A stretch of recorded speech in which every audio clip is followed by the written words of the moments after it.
भगवान सुखदेव का प्रादुर्भाव हुआ मां के गर्भ में, वो 12 वर्ष तक रहे, लेकिन बाहर नहीं आए। बोले मुझे माया लग जाएगी, भगवान को आना पड़ा। मैं तुम्हें वचन देता हूं सुखदेव, तुम्हारे ऊपर मेरी माया का कोई असर नहीं पड़ेगा, तुम आओ तो सही। 12 वर्ष के बाद बाहर आए गर्भ से, और जन्म लेते सीधे सन्यासी, घर द्वार छोड़ छाड़ दिया, सीधे जंगल में जा रहे हैं। सोचो 12 साल के बाद जिस घर में बालक आया, उनके माता पिता को कितना हर्ष, लेकिन देखा ही नहीं माता पिता की तरफ, बस प्रणाम किया। बोले आपको प्रणाम, मेरी मंजिल कोई और है, मुझे आगे जाना है। चले गए जंगल में, तपस्या में जाके बैठ गए, समाधि में संलग्न हो गए। वो निर्गुण निराकार की सत्ता में परनिष्ठित महात्मा सुखदेव, उनके चरणों में हम बारंबार प्रणाम करते हैं। आइए अपने हृदय को नेम सारण की धरती पर लेके चलें, जहां 88,000 संत बैठे हैं। आप लोगों में से कोई नेम सारण गया है? अच्छा, कुछ ही लोग गए। हमने तो वहां कथा करी है नेम सारण में। हाँ, हर साल हम किसी ना किसी तीर्थ में कथा करते हैं, तो एक कथा नेम सारण में भी हुई है। उस कथा के भी यजमान हमारे कलकत्ता के ही होते हैं, मुख्य मनोरथी जो होते हैं, और प्राय सामूहिक कार्यक्रम होता है वो। इस बार हम लोगों ने ऋषिकेश में किया, इस साल वाला था तो बद्रीनाथ में, लेकिन वो इतनी भयंकर बारिश आ गई, पहाड़ टूट गए बीच में। जुलाई में थी शायद कथा बद्रीनाथ वाली, 4 से 10 जुलाई, और सारी प्लानिंग बद्रीनाथ की हो गई, सब बुकिंग हो गया बद्रीनाथ में, काफी सारे लोग भी जाने वाले थे। और 2 दिन पहले मैसेज आया कि जाने में खतरा है। मैंने कहा अब क्या किया जाए, कथा तो होनी है कहीं ना कहीं। तो ऋषिकेश में हमारे परमार्थ निकेतन वाले स्वामी जी, स्वामी मुनि जी, चिदानंद मुनि जी महाराज, तो मैंने उनसे बात की। बोले ये तो मेरा सौभाग्य, आप मेरे शिविर में कथा करोगे। तो जो बद्रीनाथ की कथा थी इस बार ऋषिकेश में गंगा जी के द्वार पर हुई, बड़ा आनंद आया। परमार्थ निकेतन में खूब आनंद आया। नेम सारण में भी तीर्थ की एक बार कथा हुई। आप नेम सारण में आज भी जाओगे तो आज भी वहां कथा हो रही है। आज भी 88,000 संत बैठे हैं, सबके बीच में सूत जी बैठे हैं। दर्शन नहीं होता, अदृश्य रूप में हो रही है। जहां पे चक्र तीर्थ बना हुआ है नेम सारण में, सबके बीच में सूत जी बैठे हैं। 88,000 ऋषि हैं। ऋषियों ने प्रश्न किया, भगवान हम आपके चरणों में प्रणाम करते हैं। नैन से सूतमासीनम अभिवाद्य महामतिम कथामृत रसास्वाद कुशल सौनको ब्रवीत अज्ञानध्वांत विध्वंस कोटि सूर्य समप्रभ सूताक्षायि कथासारम मम कर्ण रसायनम। प्रभु आपके चरणों में हमारा प्रणाम है, आपसे प्रार्थना है, सूताक्षायी कथा सारम, आप हमें कथा मत सुनाओ, कथा का सार सुनाओ, और जो हमारे कानों को प्रिय हो ऐसी कथा सुनाओ। इस समय आप गुरु गद्दी पर विराजे हैं, व्यास गद्दी पर विराजे हैं। राधे राधे राधे राधे। और व्यास गद्दी पर जो विराजमान हो जाए वो साधारण नहीं होता। कौन होता है? बोले नमोस्तुते व्यास विशाल बुद्धये, वो साक्षात भगवान वेद व्यास होते हैं, वो साक्षात भगवान सुखदेव होते हैं। इसलिए आप साधारण नहीं है, आप साक्षात सुखदेव हैं, साक्षात व्यास हैं। हम जानते हैं भगवान, संसार में एक चिंतामणि होती है, उस मणि का प्रभाव होता है, आपको चिंतामणि मिल जाए मन की सारी चिंता खत्म, पर वो मिलती नहीं। अब कहां मिलती है चिंतामणि? अगर मिल जाए चिंतामणि तो कोई चिंतामणि छोड़े नहीं, पहाड़ों पे सब खोज करके ले आए, मन की सारी चिंता दूर कर देती है।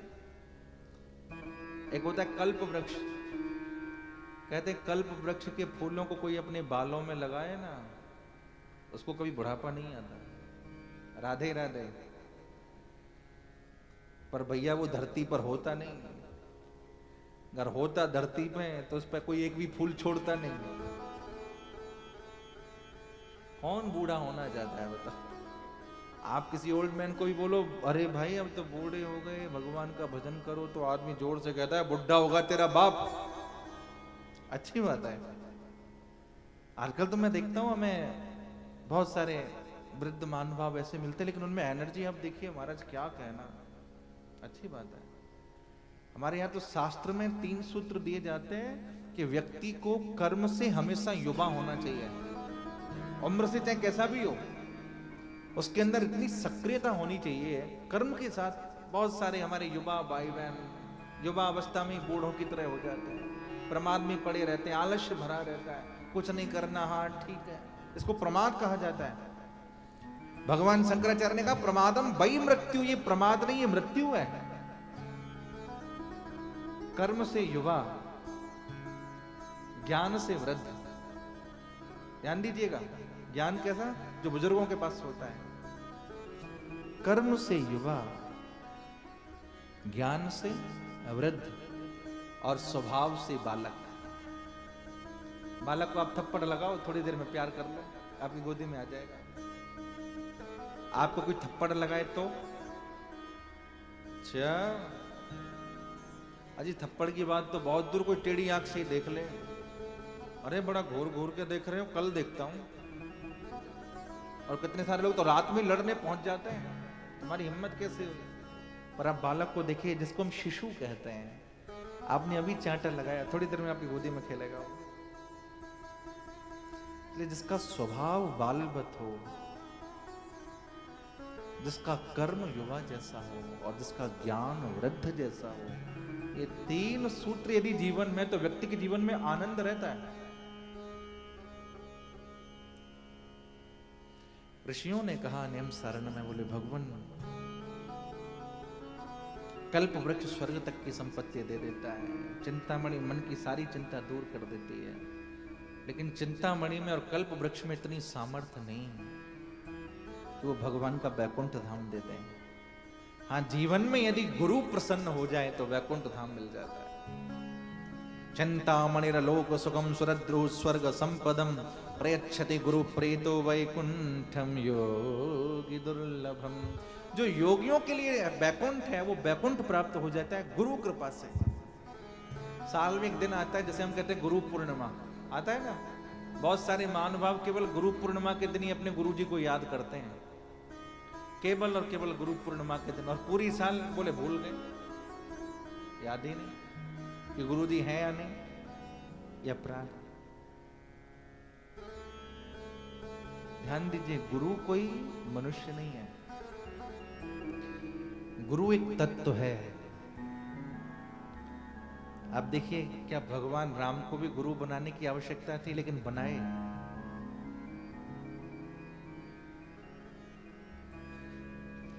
रावण को मारने के बाद जब भगवान राम वापस आए अयोध्या में, तो कौशल्या माँ ने पूछा, राघव तूने इतना बड़ा काम कैसे किया, इतने दिनों तक वन में रहे, रावण का उद्धार किया, इतना लंबा चौड़ा काम तुमने कैसे किया। तो प्रभु राम ने कहा, मां मैंने नहीं, केवल गुरुदेव की कृपा से ही काम हुआ, मेरे गुरु वशिष्ठ की कृपा से ही काम हुआ। भगवान कृष्ण सांदीपनी, आप आज भी उज्जैन जाएंगे, अवंत का महाकाल का दर्शन करेंगे, वहां जाकर के भगवान सांदीपनी गुरु जी के यहाँ विद्या अध्ययन करते हैं। और गुरु दक्षिणा में क्या देते हैं, गुरु पुत्र वापस करता है। गुरु मां कहती है, कृष्ण मेरा पुत्र तुम जैसा ही था। तो जो विधि का विधान है उसको भी श्री कृष्ण ने नष्ट कर दिया, और गुरु दक्षिणा में ला करके गुरु माता के लिए गुरु पुत्र को दिया। इसलिए गुरु तत्व है, मनुष्य नहीं है। हमारे यहां कहा जाता है, गु शब्दस्तुंधकारोस्ति रु शब्दस्तन निरोधक, जो अंधकार से हटाए और प्रकाश की ओर ले जाए, उसका नाम है गुरु।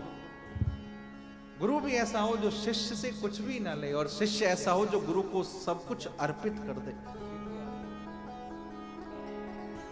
बहुत सारे महानुभाव कहते हैं, बोले महाराज हमें तो कोई गुरु मिलते ही नहीं। अरे भाई, आप तो शिष्य बन जाओ, शिष्यत्व स्वीकार तो करो हृदय में, अपने आप आपको गुरु मिल जाएंगे। कितने महानुभाव तो अपने गुरु ही बदलते रहते हैं। आजकल ये गुरु जी बड़े फेमस हैं, चलो इनके पास चलते हैं। अब ये गुरु जी पुराने हो गए, ये आए मार्केट में, अब इनके पास चलते हैं। अब ये भी पुराने होते जा रहे हैं, अब ये आए, इनके पास चलते हैं। अरे भाई, कपड़े बदल रहे हो क्या?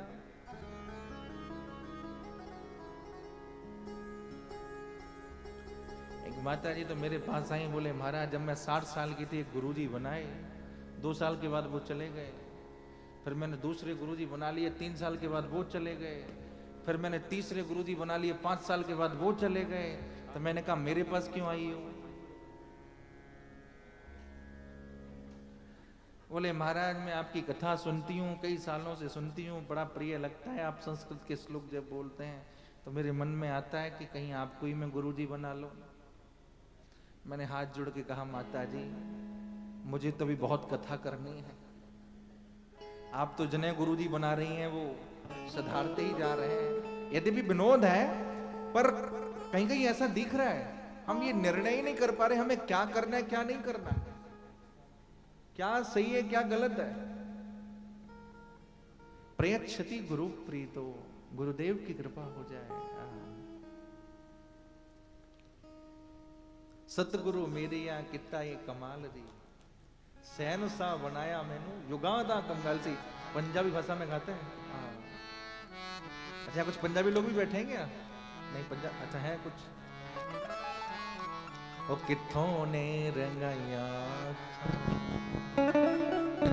पुछ दिया सारियां,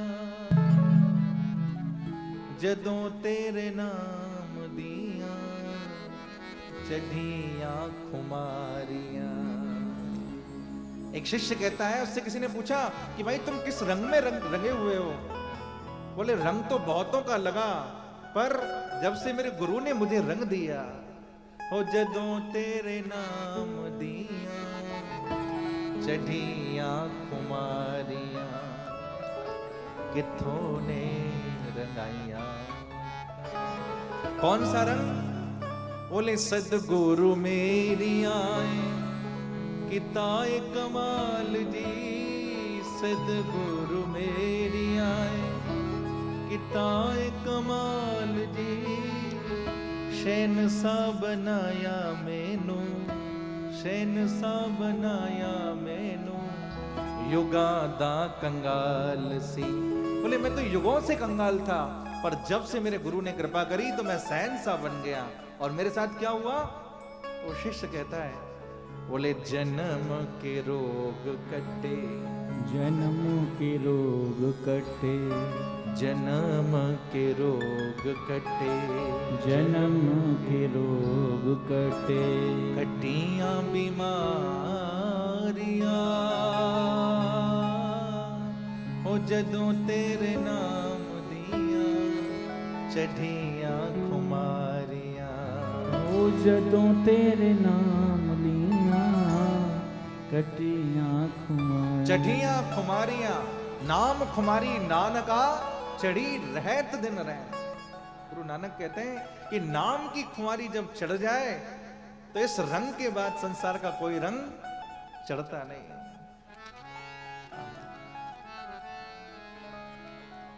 इसलिए प्रयच्छति गुरु प्रीतो, ऋषियों ने कहा भगवान आप हमारे गुरु हैं,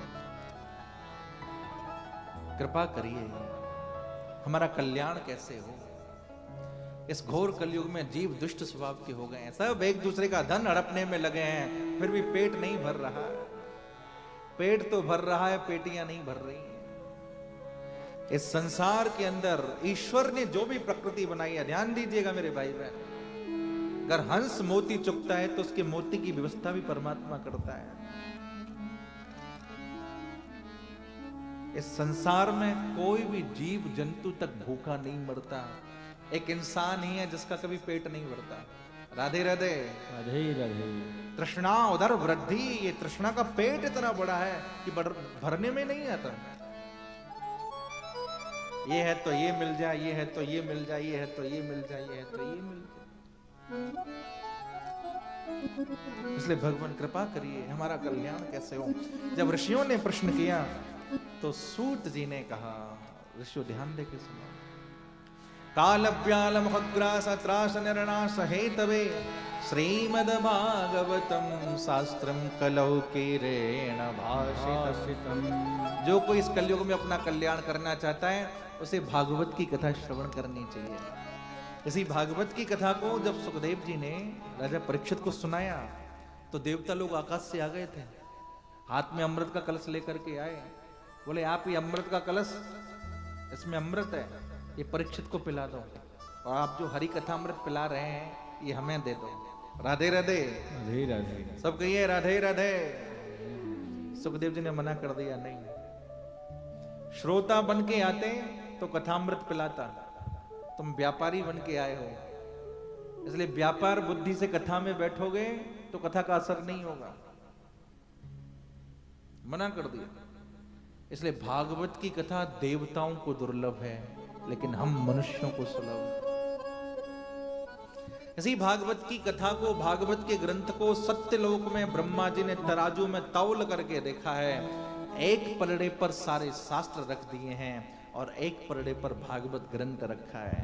भागवत की महिमा अत्यधिक होने से भागवत का पलड़ा भारी रहा और सत्यलोक में ब्रह्मा जी ने घोषणा करी है, लघुन्यनयानि जातानि गौरवेण इदं महत् तदा ऋषिगणा सर्वे विस्मयं परमं ययुः। जिसको भी अपना कल्याण करना है वो भागवत की कथा को सुने।